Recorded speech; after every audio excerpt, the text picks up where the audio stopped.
Hi everybody, I hope you're doing well. I'm doing this video after many comments I've been reading on YouTube, on Twitter, on different forums. When should I use AOP? And I think the main reason is that everywhere you can read AOP is so cheap. All you need to win a match is to use AOP, and yet when you use it, you get launched instantly and again, repeatedly. It's just not working, and yet when you watch YouTube, for example, you will see some video of other players just using it and it works. So the first thing I would tell you is to not too much rely on YouTube or other stuff like that, because when people fail 10 times in a row, they won't show you. They will show you only when it works. So don't rely on that, but still, there is a safe way to use AOP, and we'll start by transitions.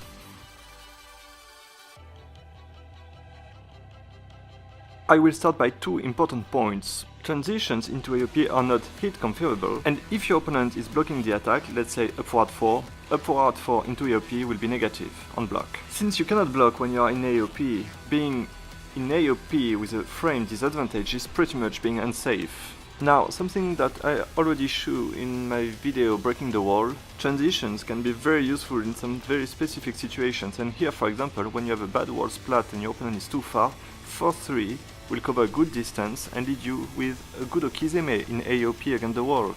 You could also use it when you are breaking a balcony after a full juggle, but here you will see on the left I will use up forward 4 into AOP and on the right 4-3 into AOP. Both options are dealing the same amount of damages, but up forward 4 into AOP will lead you to be closer to your opponent. You can use both, but up forward 4 should have your preference since distance matter when you are in AOP. Now, I cannot show you all the situations in which you can use transition safely, but you got the point. You need to be in a situation where you have an advantage. It could be a float, a wall splat, your opponent being backturned, a wall reducing the projection of an opponent being grounded. Because again, distance matter, and in most of the case you might not want to be in AOP at mid-range. I am saying that, and yet you might have seen me doing this a lot of times, and the reason is that it's also matchup related. For example, kitties! I love cats. They are fun, cute, you can always play with them basically.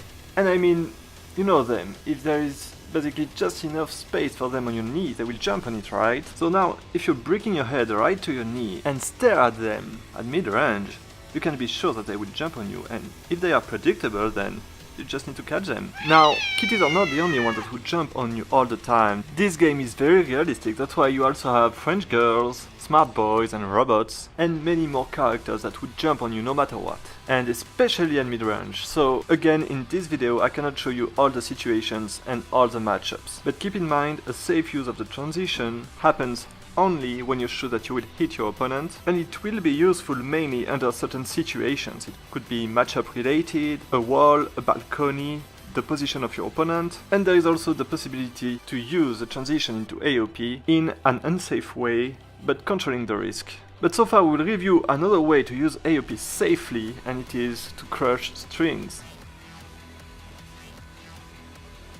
Ling has a very specific design, so most characters in the game would punish any height at the duck with a wild standing. Ling's wild standing is too slow for that.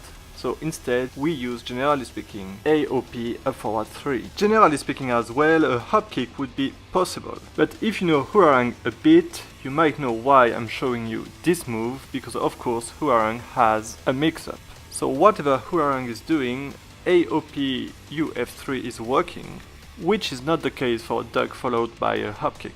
And this is true for so many moves, for so many characters, that you will basically use that as a generic move. If you have to duck a string, you use AOP up forward 3. Of course, there will be a very few number of exceptions, and one of them, for example, is with King. On hit, King's low on down forward 3-4 will basically force Ling to stand straight during the recovery, and the recovery is too long for her to then go in AOP in order to launch him. If you look closely at the animation and at my inputs, you will see that I'm requesting her to go in AOP, but it's not happening, and if it happens, like this time, it's too late. But here again, this is an exception, and it's way easier to learn the exception than the contrary. So here you have one reason why people are complaining about AOP. We will see the main reason why at the end of the video, but this one is a big issue for many people. And imagine a Jin player doing his mix-up 1-2-3, 1-2-4. Each time someone is ducking, he gets a KND.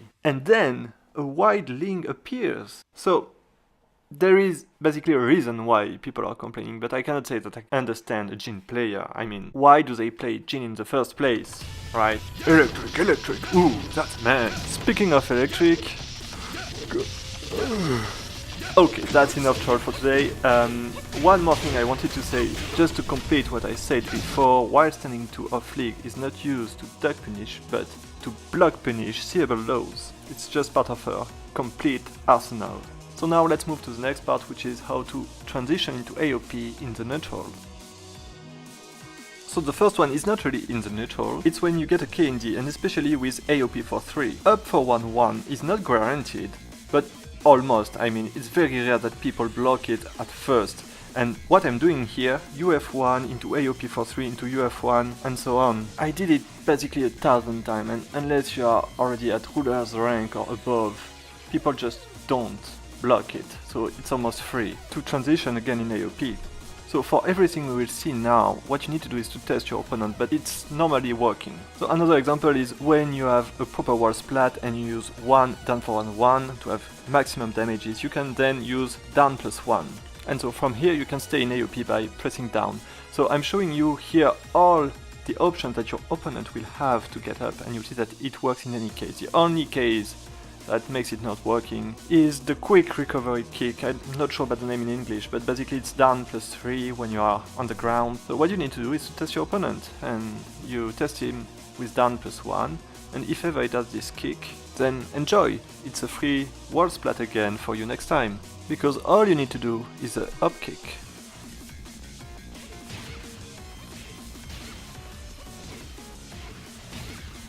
And let's say you're wrong and your opponent is not going for this quick kick, but another one instead. Hop kick is still beating them all. The same way down +1 is beating them all. So this is a basic Okizeme situation.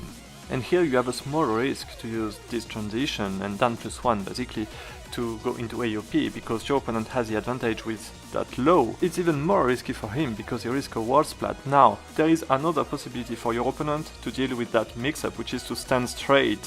For some reason, it never happens online. I'm doing down +1 every day and it just works. Something else you can use as a transition into AOP is 4-3 into AOP.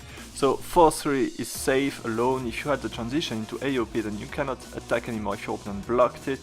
It's not that safe. But the point is, 4-3 is a very good move. Good tracking, counter hit properties, nice range. You should use it a lot, and if you use it a lot, you will see if your opponent is attacking after 4-3 or not. When he blocks it, does he move? Does he just go back? If it just go back, then go in AOP, it's free. So this is basically how it works for any transition. If we take another example with while running 3, well, what you should have a look is what is your opponent movement. If he's just going backward, then you can use while running 3 all day. What is even better is to use instant while running 3, but it requires a bit more of execution. With my new gamepad, I'm struggling already to do while running 3 at that range, but it's something worthy to train for because it reduces the risk of your opponent reading you and so stepping you. So I think you got it. You need to use transitions based on the behavior of your opponent. You need to be able to read what your opponent is doing.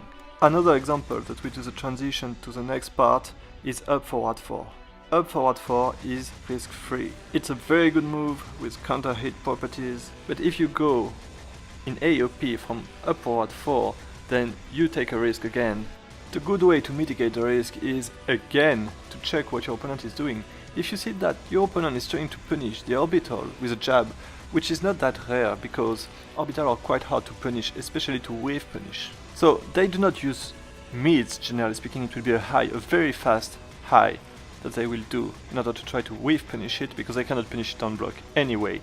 If they do that, transition into AOP will offer you a free lunch. And what you are doing here is basically, you know that you're negative on frame, and you will use a move that will allow you to take the advantage back. You're basically using AOP as a parry, and that's why I was saying this is the transition to the next part, because this is actually the next part, how to use AOP as a parry. Before that, I just want to do a last comment. All these good moves that we just saw that allows you to go in AOP, they are counter hit launcher.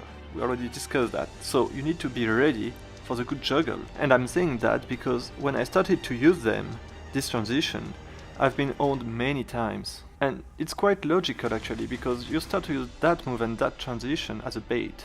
You're already thinking after the block, not after the counter hit, and when the counter hit comes, you have no time to react. So do not lose your juggle for that.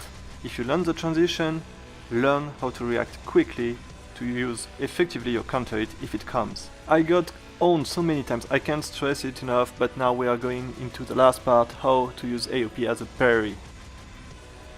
I will start this part by explaining what do I mean by a parry. So I know many people consider AOP as a great duck, but tell me, would it reach you if it was a duck? Yes indeed, but not a parry, right? Another example, ducks are strong against lows because they block it, not parries. Parries are weak against lows. AOP, just like a parry, is weak against a low. So the properties of AOP are actually closer to the properties of a parry than to the properties of a duck. There are still some differences, like AOP will not fear some shoulder and can be launched by some mid, but the point is you will use it the exact same way. Like for example, if you do whiff or if you are negative on block, it's your opponent's turn to attack and then you go in AOP. It is very risky, but it's also very rewarding and can lead you to avoid some situations that are kind of desperate. Also, just to make it clear, when I'm referring to a parry, I'm not referring to Ling's parry. Ling's parry is something specific, it's more about turning the table. When your opponent is locking you in a string, you use it, you get the frame advantage. And it is then your turn to attack. No, I'm referring to a standard parry, like, let's say, Azuka or Jin, which means that you have a clear read on your opponent, you're sure that he will attack, you put your parry, your opponent is hitting damages. You can even increase your success rate quite a lot by using some tools, like for example pushbacks, or even better, baiting your opponent. And why not both? Here I'm showing you 3 different strings, which are up +1 +2 2-1, forward 4-1 2-1, and 1-2-1. Most of the people out there are punishing the 3 of them by a jab, and not only the third one is not jab punishable, but on top of that the distance would not allow most of the mid that would beat AOP to reach you. So basically any move with pushback is good, but 1-to-1 is especially good because it tricks people. Another way to improve your success rate is to think about the matchup, and that's why I'm summoning back the kitties.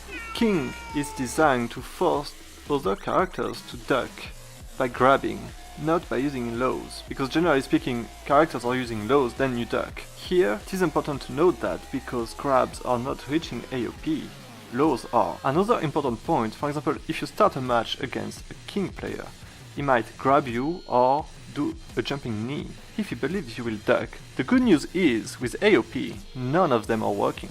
So you might want to start your rounds against a king's player with AOP. Now the question is not, does King have what it takes to beat Ling? Yes he does. If you play Lil Majin, you're dead, basically. But are you going to face Lil Majin online? I don't think so. And you might trick a lot of King players by using a lot of AOP. Another point that is matchup related are wild runnings, because many wild runnings are beaten by AOP. And for some of them, it's even very complicated to get rid of it without AOP. So if you have a low player or a Claudio player running at you, you might want to use AOP a lot. Another very important point that I discussed in the review of my match against Quask, sidestep right into AOP is even stronger. And it's basically what should be your aim, to do it all the time, because there are many moves that AOP cannot beat alone, but that sidestep right into AOP can beat, like this low of Eliza. Another situation, a different one, where AOP might be so useful is when you're against the wall, because most characters will not have 20 moves that they will use when you're against the wall. There will be 1 or 2, maybe 3 moves that will do wall splat and 1 or 2 good lows. And sometimes your opponents can have some very bad surprises. For example, Dragunov. Down for 1-2 can whiff on AOP, and this means that you can punish down for 2-4 very badly. The point is, I cannot review all matchups into details in one video, but the idea was to help you understand when you can use AOP, and I hope it did. In that case, do not hesitate to like, share and subscribe. If not for me, do it for the kitties.